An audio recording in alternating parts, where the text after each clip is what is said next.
Praise the lord. దేవునికి మహిమ కలుగును గాక.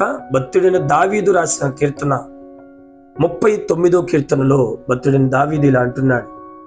చూడండి, నా నాలుకతో పాపం చేయకున్నట్టు నా మార్గమును జాగ్రత్తగా చూచుకుందును.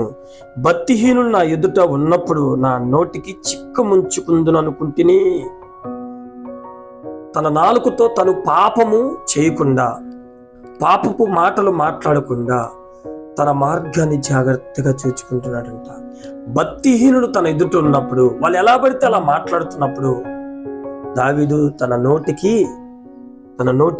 చిక్కముంచుకొని ఉన్నాను అంటున్నాడు. ప్రియమైన దేవుడి బిడ్డలారా, మనం అనేక స్థలాల్లో, అనేక ప్రాంతాల్లో, మనం చేసే పని దగ్గర కానీ, మనం ఉంటున్న కాడ కానీ, ఎక్కడైనా కానీ మనము దేవుడి బిడ్డలమైన మనము చాలా జాగ్రత్తగా ఉండాలి. భక్తిహీనుల మధ్య మనం నివసించినప్పుడు మన నోటికి ఏముండాలండి? చిక్కం ఉండాలి.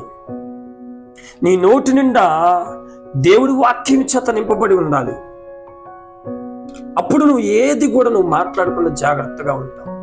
అదే దేవుడి వాక్యము నీ నోటిలో లేకపోతే, దేవుడి వాక్యం నీ హృదయములో లేకపోతే నువ్వు భక్తిహీనుల వలె మాట్లాడేస్తావు. నువ్వు మాట్లాడే బూతును బట్టి, నువ్వు మాట్లాడే మాటను బట్టి నువ్వు చిక్కించబడతావు అని వాక్యం సెలవిస్తుంది.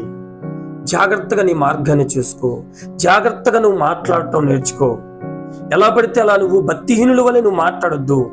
ఇదిగో చూడండి, యాకోబు రాసిన పత్రికలో వాక్యం ఇలా సెలవిస్తుంది. 3వ అధ్యాయంలో 6వ వచనములో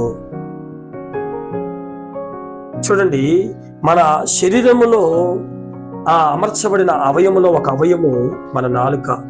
మనం మాట్లాడే మాటను బట్టి మన సర్వ శరీరానికి మలినము కలగ చేస్తుందని వాక్యం సెలవిస్తుంది.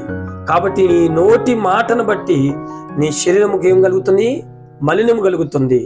నీ శరీరం ఏమైపోతుంది? పాపం అయిపోతుంది. నీ శరీరం అంతా మలినమైపోతూ పాపమైపోతుంటే ఇది ఎక్కడికి వెళ్ళిద్ది? నరకానికి వెళ్ళిపోయింది. కాబట్టి మన నోటిని జాగ్రత్తగా మనం కాచుకుందాం. ఒకవేళ ఇప్పుడు దాకా నువ్వు అలా మాట్లాడుంటే సరి చేసుకొని, అయ్యా దావీదు వలె నా నోటికి కళ్ళెము చిక్కముంచుకుంటానికి సాయం చేయండి అని ప్రార్థన చేసుకో. దేవుని వేడుకో. అట్టి కృప దేవుడు మనకు అనుగ్రహించిన గాక. ఆమేన్.